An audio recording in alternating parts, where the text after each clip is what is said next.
Hello everyone, welcome to Saroj Mishra's YouTube channel. में YouTube channel पर आप सभी का बहुत बहुत स्वागत है। इंडियन स्पेस रिसर्च ऑर्गेनाइजेशन मतलब इसरो, भारतीय अंतरिक्ष अनुसंधान संगठन अंतरिक्ष विभाग से बहुत ही अच्छी वैकेंसीज आई हुई हैं। सेंट्रल गवर्नमेंट की ऑर्गेनाइजेशन है, बहुत बड़ी ऑर्गेनाइजेशन है जो कि अनुसंधान। अब इसरो को किसी तरीके की इंट्रोडक्शन की बिल्कुल भी जरूरत नहीं, आप सब जानते हैं इसरो के बारे में। तो रिसर्च ऑर्गेनाइजेशन है, इंडियन स्पेस रिसर्च ऑर्गेनाइजेशन के नाम से बुलाते हैं, और अंतरिक्ष विभाग के अंतर्गत आता है, भारत सरकार के अंतर्गत। इससे परमानेंट रिक्रूटमेंट एडवर्टीजमेंट रिलीज हुए। कोई भी ग्रेजुएट या पोस्ट ग्रेजुएट, मिनिमम तो ग्रेजुएशन होना चाहिए किसी भी सब्जेक्ट से, फ्रेशर भी अप्लाई कर सकते हैं। सैलरी अच्छी रहेगी, 50,000। ऑल इंडिया लेवल पर कैंडिडेट अप्लाई कर सकते हैं। अब इसका जो विज्ञापन जारी हुआ, ऑनलाइन एप्लीकेशन ऑलरेडी शुरू हो गया है। डिटेल्स चेक करेंगे, हर डिटेल्स जो जरूरी होता है जानने के लिए किसी भी विज्ञापन में एप्लीकेशन करने के लिए, वो सारी डिटेल्स आपको वीडियो में देखने को मिलेंगी। अंतरिक्ष विभाग, department of space, government of India, Bharat सरकार। और इसके कहाँ पे जॉब लोकेशन होंगे, हालांकि ये जो अभी है स्पेस एप्लीकेशन सेंटर, इसके अलग अलग यूनिट्स है ना, तो यूनिट्स जो है वो तो अलग अलग हैं। तो एक जो है सैक के नाम से बुलाया, SAC स्पेस एप्लीकेशन सेंटर, जो अहमदाबाद में है, लेकिन जॉब लोकेशन कहाँ पर रहेगी वो चेक करेंगे। तो इसमें जो पोस्ट है, पहले तो यहाँ पर 6 वैकेंसीज हैं। असिस्टेंट राजभाषा लिखा है, इसमें ऐसा कुछ भी नहीं, कोई भी ग्रेजुएट अप्लाई कर सकते हैं।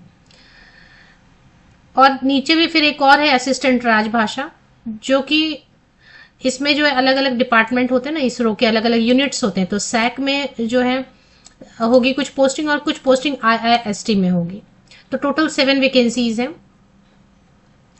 7 वैकेंसीज में अनरिजर्व के लिए इधर 4 हैं, ST कैंडिडेट के लिए 1 है, OBC कैंडिडेट के लिए 1 सीट है, और इधर फिर IIST यूनिट में 1 पोस्ट है। तो इनके लिए जॉब लोकेशन क्या रहेगी वो भी मैं आपको बता दूंगी। क्वालिफिकेशन पहले चेक करेंगे, एज क्राइटेरिया चेक करेंगे, और कैसे सिलेक्शन होनी है, एप्लीकेशन फीस। हिंदी में भी लिखा है, बाइलिंगुअल है, हिंदी के साथ इंग्लिश लिख दिया है। तो आपको जैसे जिस भाषा में कंफर्टेबल होता है उस भाषा में आप उस लैंग्वेज में पढ़ सकते हैं। पेज नंबर 1 पे ही सारी डिटेल्स हैं क्वालिफिकेशन की। किसी मान्यता प्राप्त विश्वविद्यालय द्वारा घोषित न्यूनतम 60% अंक या 10 बिंदु पैमाने पर 6.32 CGPA के साथ स्नातक, बस इतना ही मांग रहे हैं कि आप स्नातक होने चाहिए 60% या अबव मार्क्स के साथ में। परसेंटेज का यहाँ पर है रेस्ट्रिक्शन, कंडीशन है। अगर आप पोस्ट ग्रेजुएट हैं तब भी अप्लाई कर सकते हैं, लेकिन मिनिमम जो है ना ग्रेजुएशन में 60% मांग रहे हैं, 60% अंक, या फिर अगर CGPA पैटर्न से आपने पास किया तो 6.32। सब्जेक्ट का कोई यहाँ पर रेस्ट्रिक्शन नहीं है, किसी भी विषय से आप स्नातक हैं, क्योंकि परीक्षा आप एग्जाम क्रैक करेंगे तभी कंपटीशन के थ्रू ले रहे हैं ना, इसलिए सब्जेक्ट का कोई कंडीशन नहीं डाला है।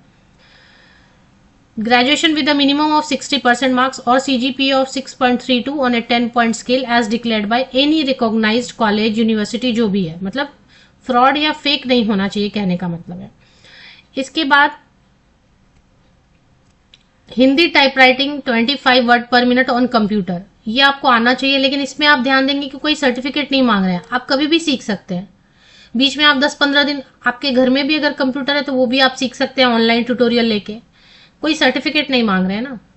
कंप्यूटर आपको यूज करने वैसे भी आता है, जैसे Microsoft Word, PowerPoint, Excel sheet, ये सारी चीजें आपको ऑन करना, ऑफ करना, कुछ शॉर्टकट कीज, ये सब नॉर्मल, ये भी आप ऑनलाइन जो है सीख सकते हैं। अगर आपको इंग्लिश में टाइपिंग आती रहेगी तो अच्छा है, नहीं आ रहा है तो इसकी कोई जरूरत नहीं है। तो अगर स्किल टेस्ट लेंगे तो हिंदी टाइपिंग का लेंगे और थोड़ा कंप्यूटर का लेंगे। क्या क्या सिलेक्शन में होने वाला है पैटर्न, तो कुल मिला के 7 वैकेंसीज है, 7, जिसमें की टोटल 5 वैकेंसीज अनरिजर्व कैटेगरी के लिए। जिन कैटेगरीज के लिए सीट नहीं है, जैसे मैं देख पा रही हूँ SC कैंडिडेट्स के लिए नहीं है, EWS कैटेगरी, तो UR में अप्लाई करेंगे, अनारक्षित में। अनारक्षित सीट पर कोई भी अप्लाई कर सकते हैं, कोई भी, मतलब reserve, general candidate, ST SC, EWS, कोई भी अप्लाई कर सकते हैं। एज की क्राइटेरिया चेक कर लेते हैं, और इसके बाद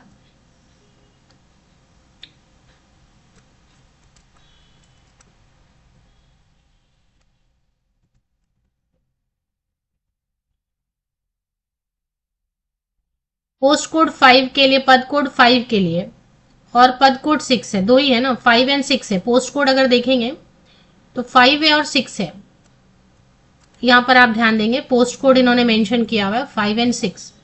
ये देखें, ये पोस्ट कोड है 5, है ना, और इसके नीचे 6, तो 2 पोस्ट कोड दिए हुए इन्होंने। ये सीरियल नंबर नहीं दिया, अगर आप ध्यान देंगे तो ये पोस्ट कोड दिया हुआ, क्योंकि अप्लाई करते समय आपको लगे कि कौन सा पोस्ट कोड पूछ रहे हैं, तो यहाँ पर दिया है पोस्ट कोड 5 एंड 6। तो 5 वाले में 6 वैकेंसीज हैं, पोस्ट कोड 6 में 1 वैकेंसी है। वो अलग अलग जगह पे लोकेशन पे आपको पोस्टिंग देंगे। कहाँ कहाँ पे पोस्टिंग देंगे ये देख लें आप कंफर्टेबल हैं तो अप्लाई करें। एक जो है UR Rao satellite centre URSC Bengaluru Karnataka में है, वहां पे पोस्टिंग मिलेगी। दूसरा जो है तिरुवनंतपुरम केरला में पोस्टिंग मिल सकती है। थर्ड जो है महेंद्रगिरी तमिलनाडु में पोस्टिंग मिल सकती है। फोर्थ जो है बेंगलुरु कर्नाटका में पोस्टिंग मिलेगी। तो ये 4 जगह हैं, बेंगलुरु कर्नाटका, महेंद्रगिरी तमिलनाडु, तिरुवनंतपुरम केरला या बेंगलुरु कर्नाटका।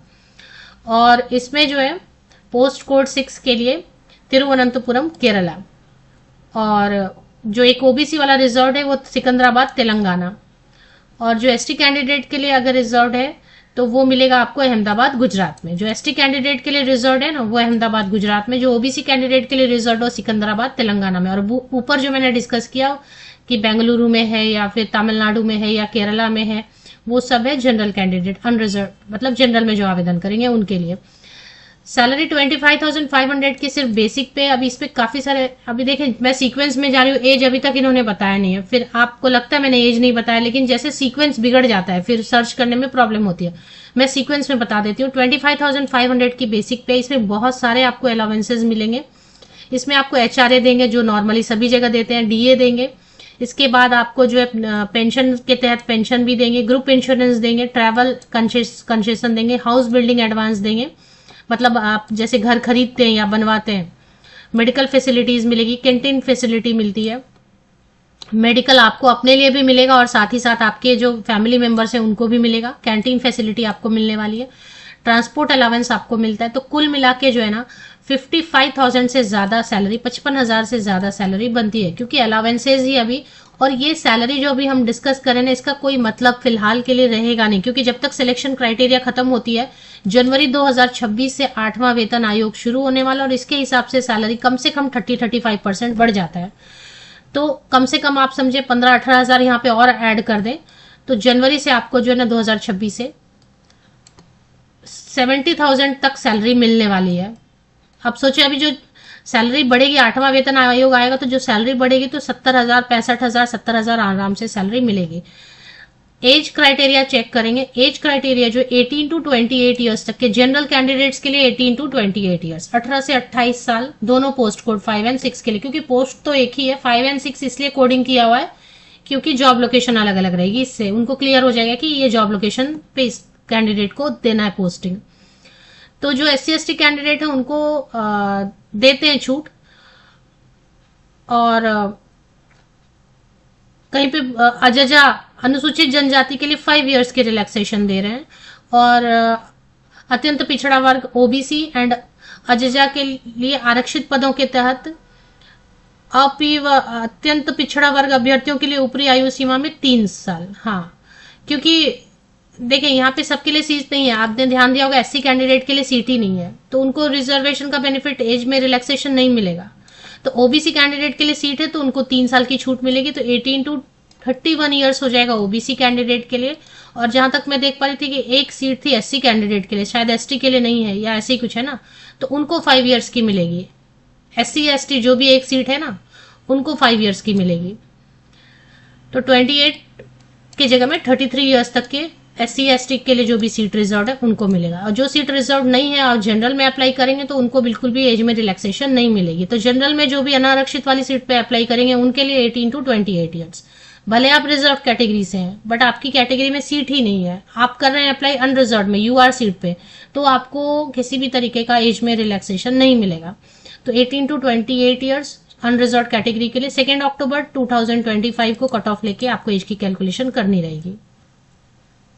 हाँ, 5 इयर्स फॉर, इसलिए हिंदी से ज्यादा कभी कभी इंग्लिश आसान हो जाता है। 5 years for ST candidates is allowed relaxation and 3 years for OBC candidates.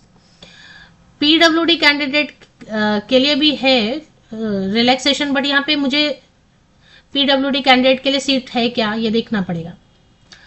चलिए, अभी स्क्रीनिंग कैसे करेंगे, स्क्रीनिंग के लिए क्या रखा है इन्होंने, पहले इन्होंने रखा है द्विस्तरीय नियुक्ति प्रक्रिया हिंदी से ज्यादा अच्छा इंग्लिश ही रहता है। 2 लेवल रिक्रूटमेंट प्रोसेस रहेगा, written test and skill test. क्या है, द्विस्तरीय वगैरह थोड़ा, तो एक्चुअली 2 लेवल्स रहेंगे, रिटेन टेस्ट रहेगा और एक स्किल टेस्ट रहेगा। मैंने पहले ही बताया, अगर आपसे वो एक्सपेक्ट कर रहे हैं कि आपको टाइपिंग आनी चाहिए, सर्टिफिकेट नहीं मांग रहे हैं, तो जब भी सर्टिफिकेट नहीं मांगते तो वो टेस्ट जरूर लेते हैं स्किल का। तो एक कंप्यूटर का क्वेश्चन रहेगा और टाइपिंग का क्वेश्चन रहेगा, हिंदी का, इंग्लिश का। तो रिटन टेस्ट में क्या पूछ रहे हैं, the written test will be based paper pen, मतलब OMR शीट रहेगा, या फिर ऑनलाइन भी हो सकता है, वो अभी डिसाइड नहीं किया है। कंप्यूटर पे भी हो सकता है, नहीं तो 120 ऑब्जेक्टिव टाइप रहेगा, ये श्योर है। 120 मिनट्स देंगे। ऑब्जेक्टिव टाइप वस्तुनिष्ठ प्रश्न या मल्टीपल चॉइस क्वेश्चन, जो भी आप बोले। 120 मिनट 2 आवर्स का रहेगा। एनेक्सियर 1 में उन्होंने सिलेबस दे दिया है, पैटर्न भी दे दिया है। 50% जो है ना लाना होगा, अलग अलग आपको लाना होगा। To be individually secured in part A, part B, part C and part D for unreserve category 50%। सभी पार्ट में अलग अलग, पार्ट ए में अलग से 50%, पार्ट बी में अलग से, पार्ट सी में, पार्ट डी में, सब में 50-50% आपको स्कोर करना पड़ेगा। तो इस तरीके से है। चलिए, अभी इसमें क्या है, स्किल टेस्ट रहेगा, जिसमें कि कंप्यूटर लिटरेसी पूछेंगे, हिंदी टाइपिंग, जो उन्होंने एसेंशियल किया हुआ है कि ये तो आपको आना ही चाहिए, वो आपसे पूछने वाले हैं। इसके बाद कंप्यूटर जो है उसमें 60% अनरिजर्व कैटेगरी के लिए और रिजर्व कैटेगरी के लिए 50% लाना होगा। टाइपिंग में आपको ज़्यादा से ज़्यादा 5% गलतियां चलेंगी, 5% मिस्टेक चलेगा, और अगर आप रिजर्व कैटेगरी से रहेंगे तो 8% आपको मिस्टेक ओके करेंगे। ये दोनों को क्वालिफाइंग रहेंगे ना marks. Marks scored by candidate in written test will be kept strictly confidential until conclusion of the recruitment process.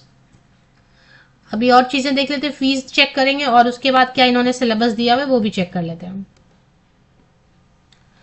Online application 12 सितंबर से शुरू हो गई है।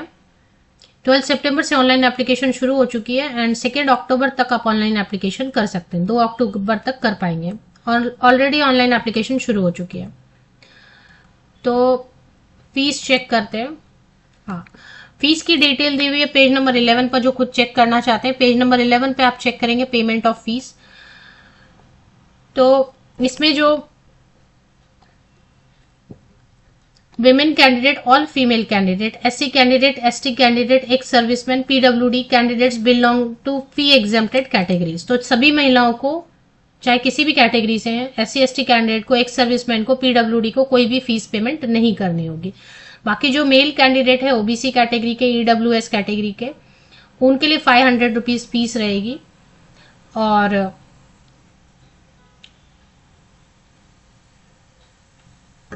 all candidates have to uniformly pay ₹500 as application fee. Candidates belonging to fee exempted categories will be refunded full fee. तो फिलहाल जो candidate है ना, female candidate, SC ST, x serviceman, PWD, इन सबको भी फिलहाल तो पेमेंट आपको करनी होगी। अभी तो वो पेमेंट लेंगे आपको, लेकिन आपका फी जो है ना रिफंड कर देंगे बाद में रिफंड कर देंगे। 400 रुपीज आपको रिफंड कर देंगे फीमेल कैंडिडेट, SC ST, और बाकी मेल कैंडिडेट को रिफंड नहीं करेंगे, वो 500 रुपया रखेंगे।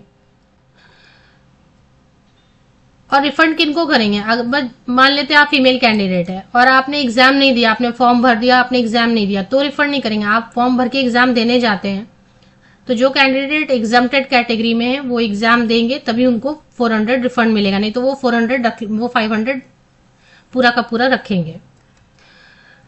अभी इसमें भारतीय नागरिक आवेदन कर सकते हैं। सभी post are temporary but likely to continue. अभी शुरू में ये टेम्पोररी रखते हैं, परफॉर्मेंस पे फिर डिपेंड करता है परफॉर्मेंस कैसा रहता है, उसके बाद उसको जो है कंटिन्यू कर देते हैं। ऐसा नहीं है कि बिल्कुल ही कॉन्ट्रैक्ट लिख दिया है तो 1 ईयर में खत्म ही करेंगे, टर्मिनेट ही करेंगे, ऐसा नहीं है। बट वो डिपेंड करेगा परफॉर्मेंस पे और रिक्वायरमेंट पे भी, तो कंटिन्यू ही मोस्टली करते हैं। पे स्केल तो अभी देंगे ही आपको। अभी इसमें देख लेते हैं अगर सिलेबस वगैरह कहीं दिया है। सिलेबस तो एनेक्सियर बोल रहे थे, ये एनेक्सियर में दिया है, देखते हैं। सिलेबस में आपको बता दूंगी। सबसे पहले हम चलेंगे इसरो विकिपीडिया करेंगे। विकिपीडिया पे आप चले आते हैं, विकिपीडिया से आप लिंक लेंगे तो वो सेफ रहता है एंड सिक्योर रहता है। तो वेबसाइट ऐसा आपको दिखाई देगा, isro.gov.in। इस पे एक बार क्लिक कर लेते हैं, इसरो की पेज खुल जाती है। इसमें आप देखेंगे ऊपर में करियर सेक्शन है, कैसे एडवर्टीजमेंट तक पहुंचना ये मैं आपको बता देती हूँ। तो ये करियर सेक्शन है। करियर सेक्शन में भी SAC पे जाएंगे हम। करियर पे क्लिक किया तो करियर वाली पेज ओपन हो गई। देखें इसमें जो है यहाँ पे देखें, ये देखिए advertisement number SAC 2/2025 dated 12 September 2025 inviting online application for the post of assistant राजभाषा। इसमें बहुत सारे आपको एडवर्टीजमेंट मिलेंगे, वो सब नहीं देखना। जिसमें असिस्टेंट राजभाषा लिखा है उसी को क्लिक कर लेते हैं। एक बार इसको रीड मोड चेक कर लेते हैं। तो ये आ गया, पेज ओपन हो गया है ना। इसमें लिख दिया इन्होंने 12 सितंबर से आया है वगैरह, ओपन है स्थिति। अब यहाँ पर जो इन्होंने बताया कि एडवर्टीजमेंट चेक करना है बाइलिंगुअल, तो जिनको एडवर्टीजमेंट खुद पढ़ना है वो यहाँ पर क्लिक करेंगे। अब इन्होंने ये भी बताया कि जो सिलेबस है, एग्जाम पैटर्न है, हमने एनेक्सियर में डिस्कस किया हुआ है। तो अब यहाँ से एनेक्सियर ओपन करेंगे और इसके बाद जो है the online recruitment portal will be open from 12 सितंबर। तो 12 सितंबर तो हो चुका है, तो चलिए एक बार देख लेते हैं क्यों नहीं ओपन हुआ है ऑनलाइन एप्लीकेशन।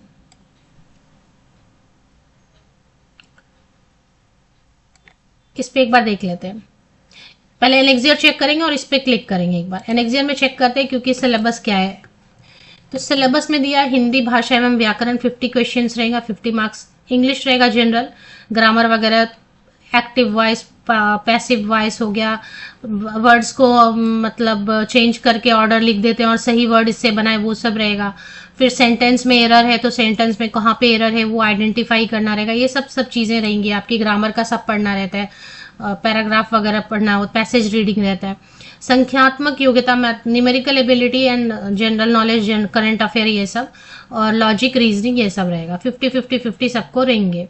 और सब में जो है ना आपको इंडिविजुअल पासिंग रहेगा, 50% रहेगा ना। मतलब आपको इसमें अलग से पास करना है। जनरल कैंडिडेट के लिए 25 इसमें लाना है, 25 इसमें लाना है, 20 सेपरेट पासिंग है।